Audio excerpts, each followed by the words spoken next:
Halacha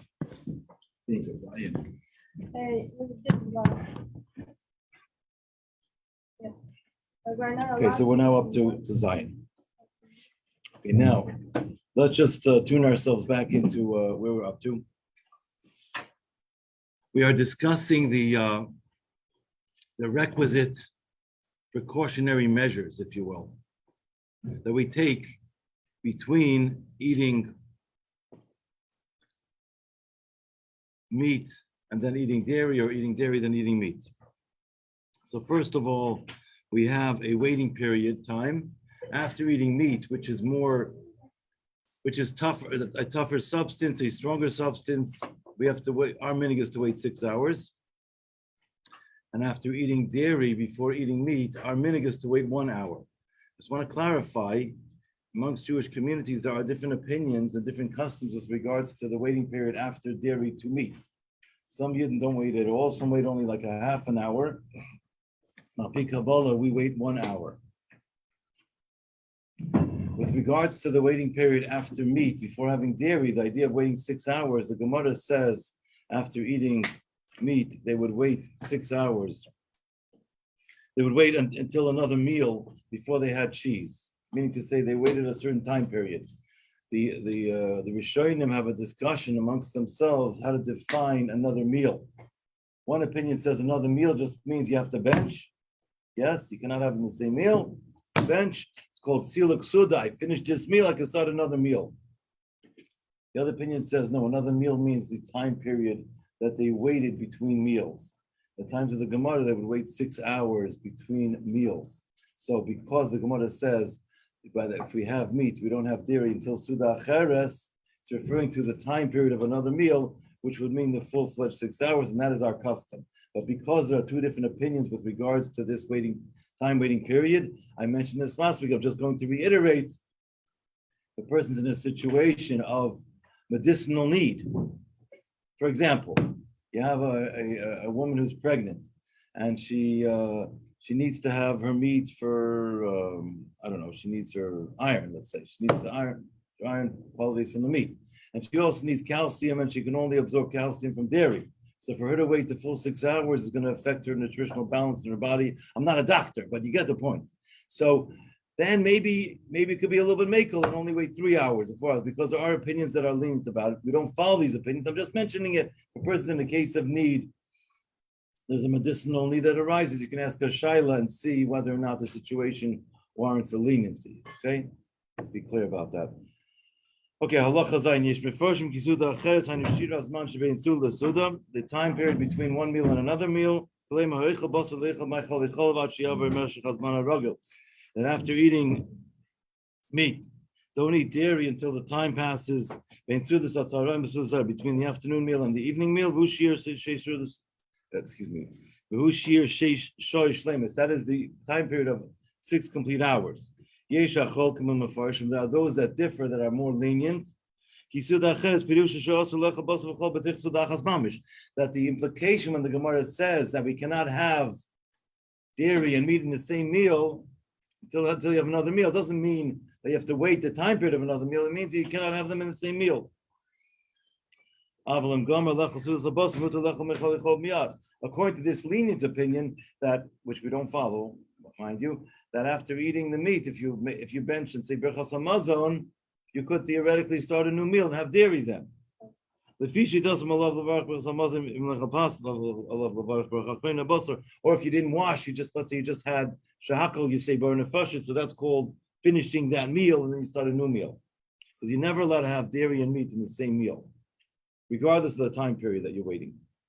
Because by benching, that's considered to be finishing the meal. There's also a concept which I'm now going to introduce, which our dentists are going to love. How is that? You'll ask, how is that possible? Because in halacha it says, after eating meat, besides the time period that we have to wait, which we'll discuss, like I said, we follow 6 hours is an opinion that says less, but you also have another thing you need to do. You need to go to the dentist. I'm just kidding when I say that, but you know what I mean. You need to first clean your teeth. You need to rinse your mouth. You need to, it's called Kinuach suda, you have to actually clean your mouth. So you can rinse your mouth and also clean your teeth. How is that accomplished? You can eat a par of food such as bread or an apple, and that's going to flush out your mouth, so to speak. So you're not going to have any remnants of meat in your mouth before you engage in your delicious ice cream that you can't wait to have.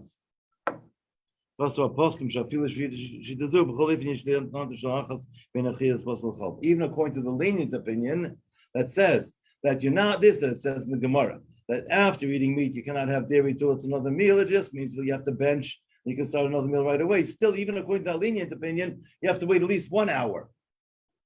And now there are customs that say waiting 1 hour, 3 hours, and 6 hours, and we take the stringent approach. We wait 6 hours. Halacha Ches dives us right into the actual way in which we practice. So now how do we practice? What's our custom?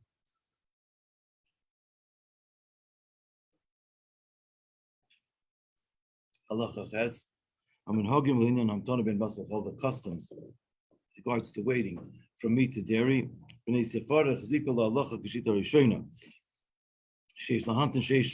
Sfardim, they take on the first sheet that says you wait a full 6 hours. The Ashkenazim took the second opinion that says it's enough to wait until another meal.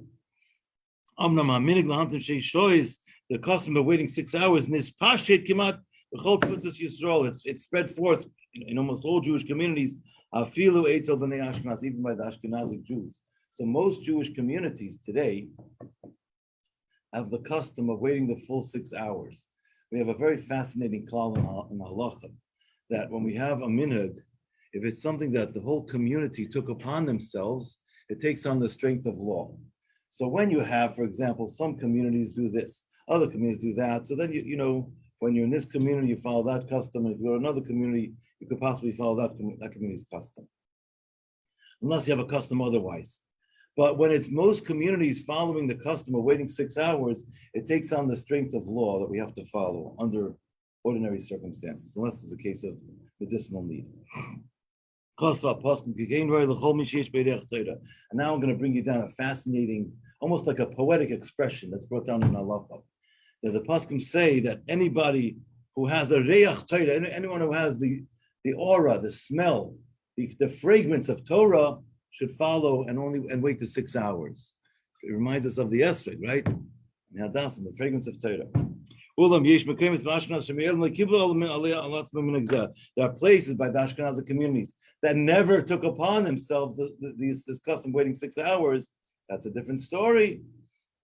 If you grew up in the Netherlands, in the Dutch communities, or in the German communities, it's a different story. They have the custom of their fathers and their grandparents. They wait 1 hour. That's their custom. Some of them wait only 3 hours. Some wait 1 hour. Some wait 3 hours. So for them, that's enough because that's their custom. However, if you don't have a custom like that, primarily it's the Dutch Jews or the German Jews that are lenient in this regard. If you don't have that custom, then you have to wait the 6 hours. But an Ashkenazi whose custom is to wait the 6 hours, we're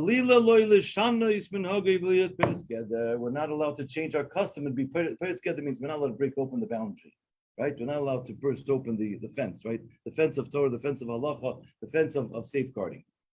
And someone who does break open this fence and is lenient in a place that's not supposed to be lenient is violating the klal in Torah, al titosh Torah simecha, which means do not forsake the Torah of your mother. Why the Torah of your mother? Why not the Torah of your father? Because Torah shebeksav is called Torah of your father, and Torah shebal peh minhag is called Torah simecha. Therefore, we should be careful to guard it. Halacha test gets into situations of like a case of a choila, someone who's, let's say, not well, or someone who has medicinal need, or a katan or a child. By the way, also with regards to a child, there's a question that's brought down in halacha. How do we actually scale it with a child? You have young children. How do we mechanech them? How do we teach them? How do we train them? So we're going to see now also that there's a concept of mechanech noisim l'shois, which means we educate a child based on the hours. So depending on how old they are, a child turns, starting from the time of age 2 or 3, we can already start to educate them to wait a little bit.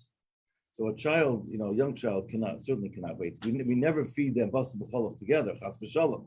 But they can have one after the other if they're a very young child, like a baby, or up to like 2. Once they turn like 3 or so, we start to be mechanchem them l'shoyos, so that after eating meat, we try to have them wait at least 1 hour before having dairy, and then we get 4, 2 hours, etc.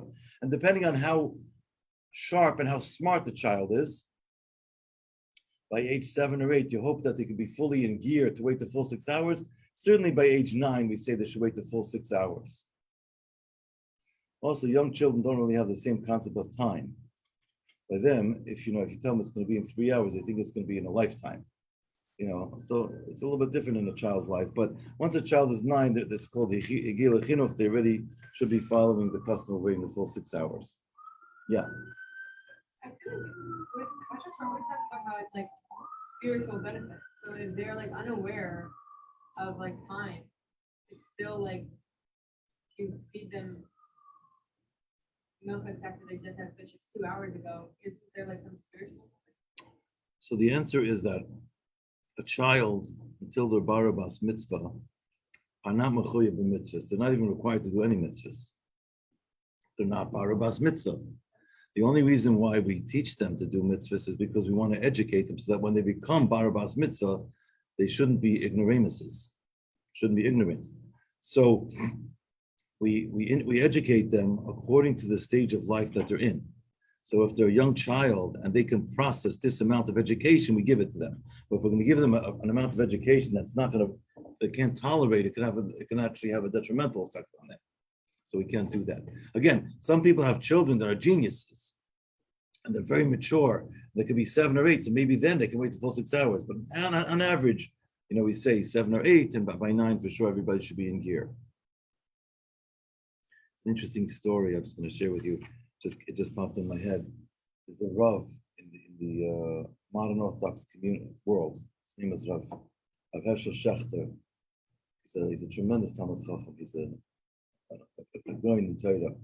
He's also the halachic authority for the OU. Anyway, he was a young child, a genius, and a very nice man, just on the side, and very humble. I mean, a beautiful person. So when he was a child, he didn't speak till age 4. Some children start speaking at age 1, 1.5, 2, but 4 years old, the parents were getting worried. So he was born in the times of the Frierdiker Rebbe. He was born in the 40s.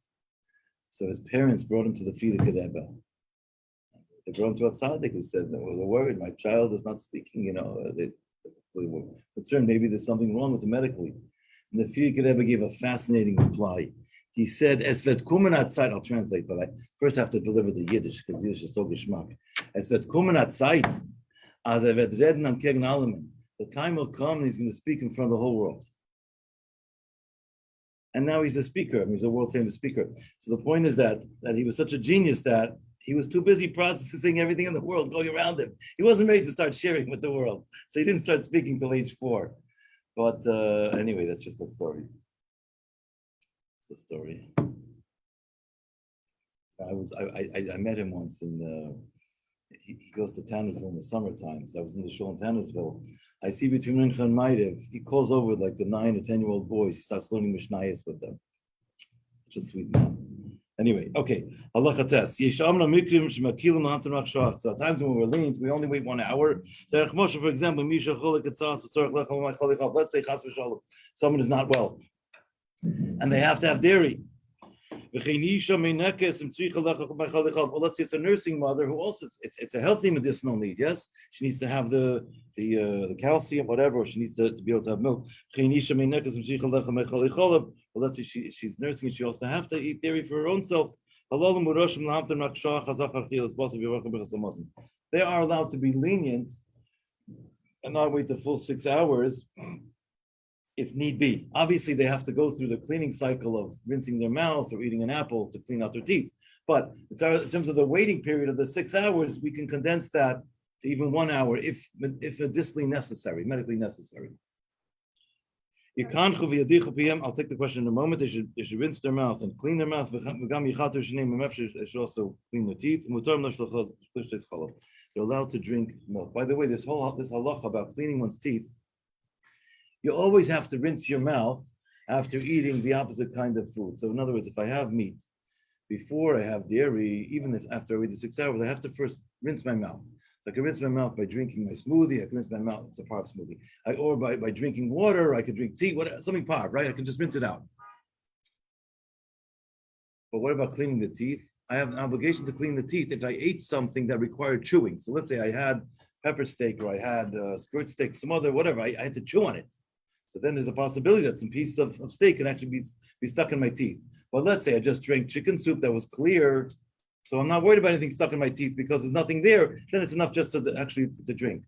So the idea of cleaning one's teeth is only applicable when I ate something that required chewing. Okay, so that I'm in the middle of halacha test, page your test. You can't who's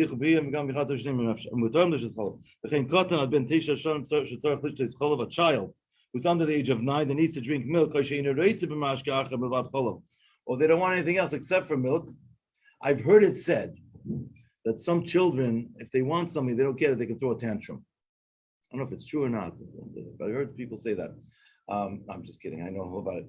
But anyway, so if they're very young and they can't understand, you could be lenient. Because they're a child, they're not going to understand.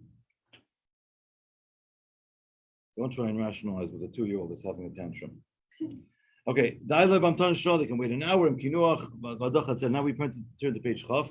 Now he says over here, a child younger, under the age of 3, they don't have to wait anything. In other words, you cannot feed them together, milk and meat. Of course, that's forbidden, but you can give them their meat, and then after that, whatever, will drink or something, then they can have their dairy. You can even give them the dairy within the first hour if it's necessary. Obviously, if you can wait the first hour, it's better, but you have to, the mother or the father or the caretaker will make the judgment call to see what they can do.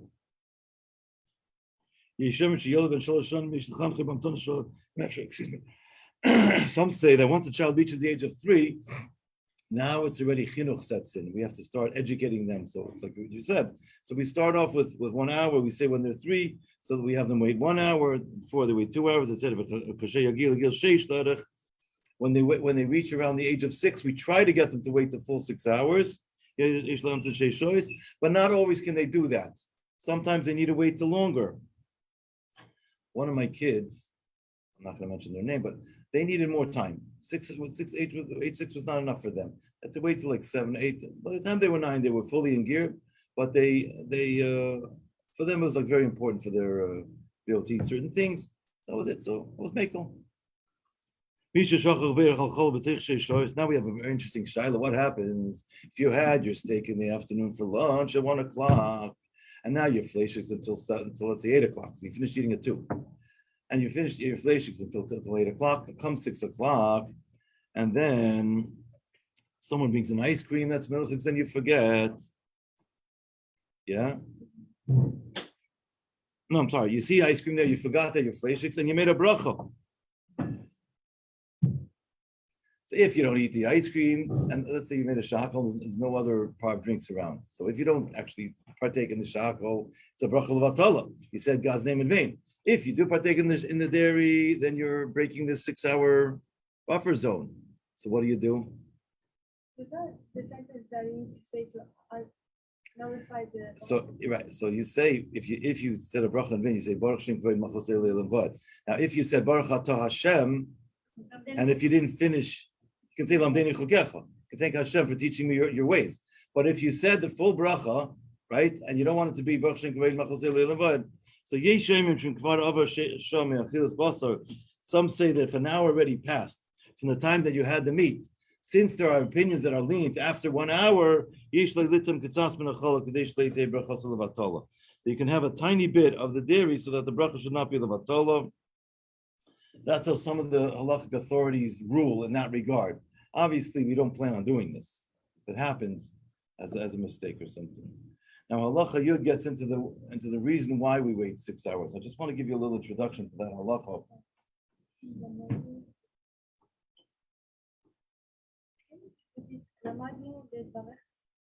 Lamdeni chukecha.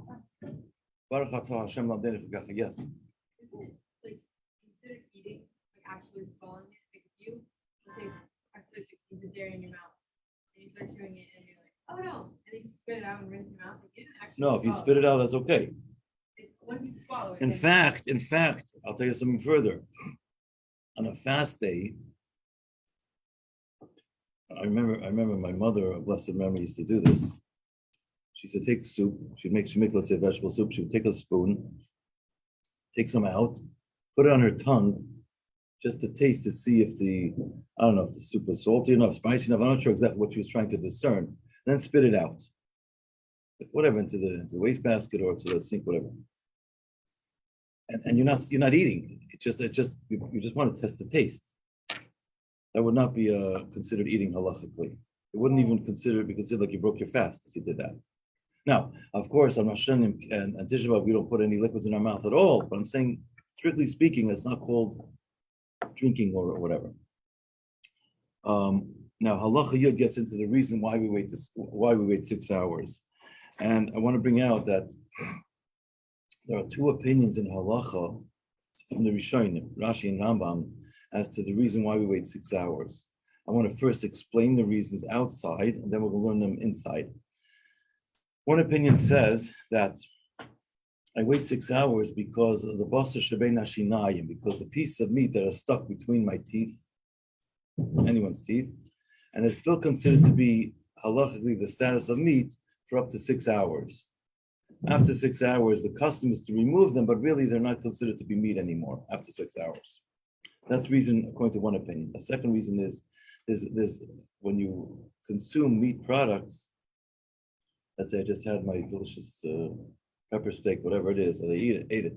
So as the food digests in the system, meat is tough, right? It takes time to digest. So there's a thing called reichei noidis. There's a certain kind of aftertaste that stays in the body for up to 6 hours. And I want to share with you an insight of Chassidus, because everything in Nigla the Torah, everything in the revealed part of the Torah, is sourced, of course, in the spiritual. So it's the fact that we wait 6 hours after eating meat before consuming dairy is indicative of the fact that, spiritually speaking, there's something about, some quality about the meat that necessitates the 6 hour wait period. What is that? Because meat, of course, the blood is red, and meat refers to gvura, severity. Milk is chalav, is white. It refers to chesed. Chesed is flowing and is white. So when it comes to kindness,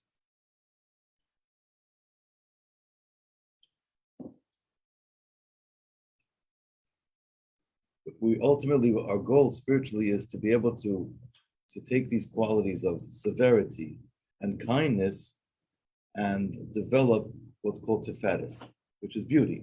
Beauty is the fusion, if you will, of severity and kindness together, right?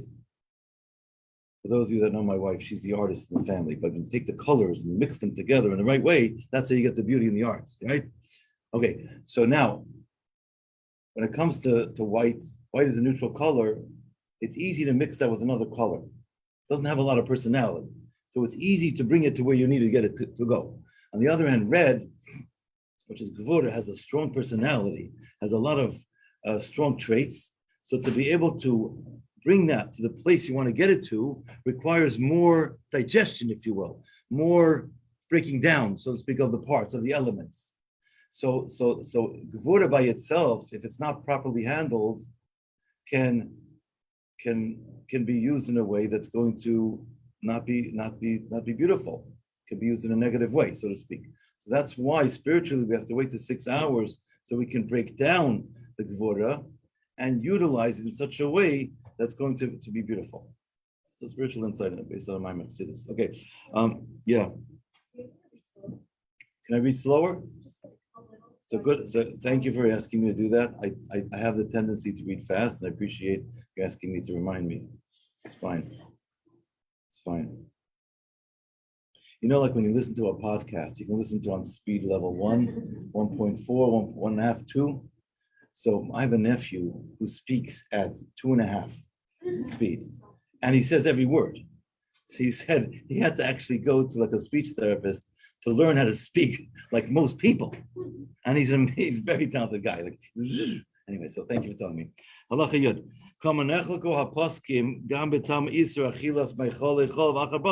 are different opinions why we wait 6 hours after eating meat before having dairy. There are those that say, we're on page Chaf, that the meat gives off like a fattiness, an aftertaste. And this fattiness taste stays inside the mouth until 6 hours have lapsed. If you're going to drink milk within 6 hours, from the time you finish eating the meat, the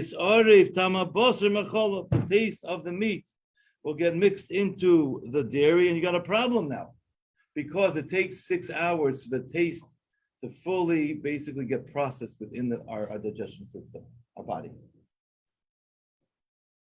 So the opinion I just said now, the first opinion is Rashi's opinion. He speaks about that it's a certain fattiness or an aftertaste that's in the body. Now comes the Rambam's opinion. The Rambam says what? That the reason that we wait to 6 hours need is there are pieces of meat that stay inside the teeth after eating. If you're going to drink milk after eating meat, then the milk is going to mix with the meat. After 6 hours, you're allowed to drink milk. Because according to the first shita, that the taste of meat already left from your mouth. According to the second reason, which is that of the Rambam, because after 6 hours, that those pieces are considered to be digested. It's no longer considered like meat, even though we do remove them, but it's not considered to be like meat. Now, Halacha Yud Aleph is going to bring out another thing, and I want to share this with you by way of introduction. As we study Torah, particularly when it comes to Inyanim and Halacha, we always come to this juncture, and that's as follows. We have two different opinions, namely that of Rashi, who says, the meat gives off an aftertaste, and that of the Rambam that says the pieces inside our teeth. And now comes the question, okay, so what's the nafkamina bein ta'amim?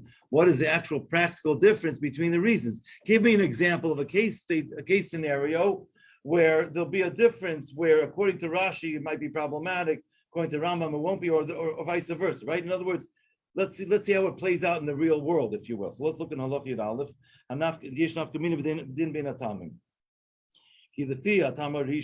to the first reason, because of fattiness that stays inside your mouth.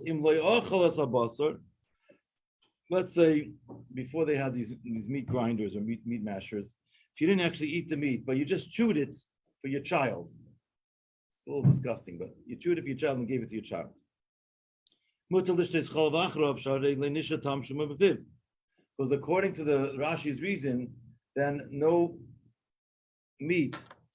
aftertaste stayed in your mouth because you didn't swallow it. You just chewed it.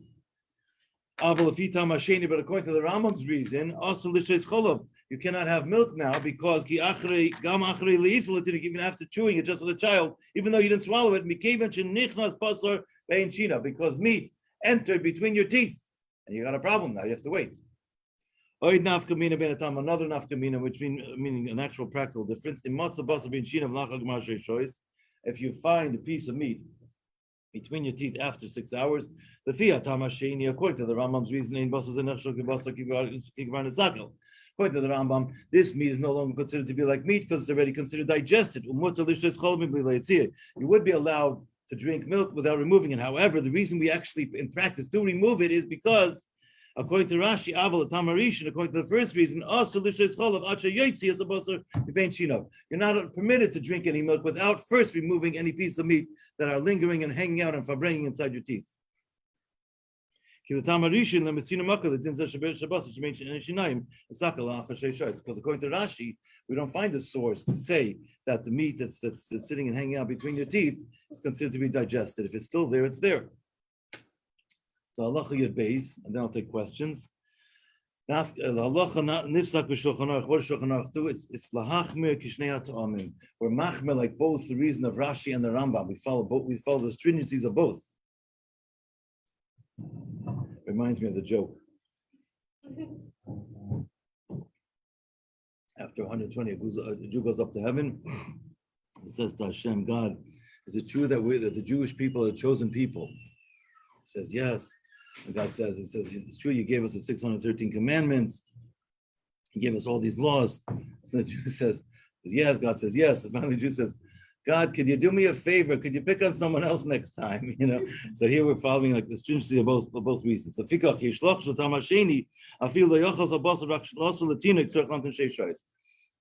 we're machmir to say that even if I just chewed my meat for the sake of giving it to my young child, I still wait to 6 hours. So that means if someone is milchiks within the first hour, you should not be chewing meat for your child because it's considered to be, it went into your system. What happens if you just put it on your tongue? And I want to see if it's salty enough and I spit it out, then it's not a problem because it didn't touch your teeth and didn't go into your system. Then you don't have to wait 6 hours, but you do rinse your mouth. So to we're like the first reason. Like Rashi, if you find pieces of your teeth inside your mouth, call the dentist. If you find pieces of meat inside your teeth, then we're machmir to remove it before having dairy. How do we actually clean our mouth? You cannot clean your mouth with peanut butter. Not going to work. Peanut butter can be used in construction if you need to like glue things together, but it cannot be used as a cleanser. So you can use bread, you could use an apple, you could use a cracker, you could use, I'm thinking, you can even use chocolate. Hard chocolate would work also. And you also rinse your mouth. And then you can have dairy. Okay. Any questions on what we just said so far? In my opinion, do we have to follow Ramban or Rashi? We follow the opinion of Rambam and Rashi. We follow the stringencies of both opinions. For machmir, like both reasons. Any other questions? But in the case of the nurse mother, like you said, like she can eat, but like she needs to ask around before, or no? It's good to ask a Rav, but probably the Rav would say, again, if there's a medicinal need, let's say she's nursing or she's pregnant, and she needs to be able to, it's too hard for her to wait to 6 hours, so she can rinse her mouth and clean her mouth, and she can wait 3 hours if possible. If she can't even wait 3 hours, maybe even a little less, but it's better to ask a Rav just to make sure the situation warrants it, but that's probably what the Rav would say. Halacha Yud Gimel is going to get into another subject now. And I want to introduce that by saying as follows. So we said that meat is considered to be meat, and you're not allowed to mix the meat with the milk. They have to remain separate to be kosher. And then we also said that fowl and turkey and chicken and all that, those are machmir to say they're also like meat, even though in Torah they're not, but midrabanan rabbinically they are. Fine, got it. Now I'm going to ask you a question. What happens if I'm just using this because it's my favorite dish my wife makes? It's if you take chicken and you take, I'm just telling you the recipe. You have tomato sauce and you put spices in with brown rice and you put it in a spiced kalacha and you bake it together. Now the chicken is fabranging together with the rice together. It's one big pot, or in a pan. It's all. So now what's the din of the rice? So really the rice by itself is not fleshings, but because it had such a close encounter and it was such a, it was in the oven together. It was mamish for bringing it together in such a bond. We say we're machmir to say that it's going to become fleshings now. We're machmir to say that there's different approaches, but that's how we follow. So this is a case of a machal stami, which means a part food. Stami means a stam food, a part food, but it's cooked together with basar or chicken in my example. It could be basar also. So let's say you make potted chicken with potatoes. The potatoes are also going to be fleshings because they're cooked together with the chicken and all the juice and the flavor, of course, seeps in, etc. and all that. Yeah. Okay. If you use the same spoon for the chicken and for the rice, even though they were separated, cooking Separate pots? Yeah, but same spoon. So you should not use the same spoon. You should not, but if you mistakenly did, then you get into the question, Was the spoon clean? Was it dirty? If the spoon was dirty, you're probably going to have 60 times the amount of rice than the amount of that was on the spoon. So it would be batal b'shishim, and the rice would remain par, as long as it's liquid to actually diffuse and disseminate that particular piece of meat. Unless if it's sticking by itself, it's a problem, but if it would be mixed together, it wouldn't be a problem after the fact. Yeah.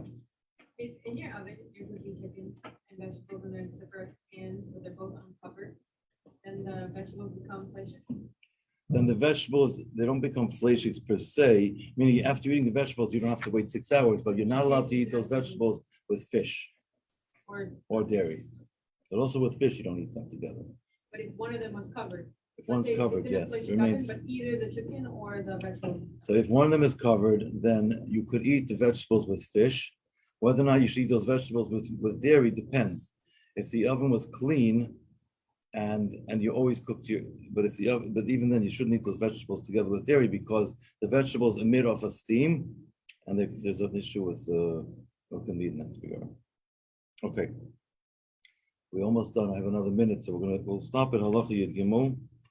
I'll share with you a vort instead of Rosh Hashanah. If you girls could just mark down in your notes that we're by Halacha Yud Gimel, so that I'll remember Mr. Shem next week. I'll share with you a vort. There's an expression from the Frierdiker Rebbe. First of all, when I was in yeshiva, my mashpia told me. My mashpia was Rabbi Melech Zwiebel. He was a tremendous human being. They said about him he could have been a chassid in times of the Alter Rebbe. You see this anyway. So he said to me that I should learn the sichos of the Frierdiker Rebbe. That was my marching orders. To some degree, I listened to him. I tried. I can always do more, but anyway. So the Frierdiker Rebbe writes a vort. He says that from a vort wird a kvort. From a vort, a chassidish vort is like a bomb, like a spiritual bomb in a positive way, of course, because it basically it's like a one-liner, and it can just it can grow on you. It percolates inside. So from a vort wird a kvort. From a vort, which is like a little thing, becomes a kvort, a big cup. It grows. So the Frierdiker Rebbe has a vort. It says in the Siddur Torah Or, which is the Siddur of the Alter Rebbe, has all the chassidis. And so there, by Rosh Hashanah, when you have the nusach of Tefillah, so you have Ma'ariv, which is the beginning of Yom Tov. But there, something very odd transpires. They have the printed version of the Kiddush of Rosh Hashanah, which you do after Ma'ariv. They have it printed before Ma'ariv. It's printed in the Siddur, like you have Kiddush over there, and then it says Ma'ariv. So it's out of order. What are you talking about? You first have to have Ma'ariv, then you have Kiddush. The Frierdiker Rebbe asked this question in his sichos, and he says it's coming to teach us that before Yom Tov starts, we have to sanctify ourselves. We have to make ourselves holy even before Rosh Hashanah even starts. That's the lesson. That's what it's teaching us. To all of us, and we'll see you next year, Mitzvah Shem.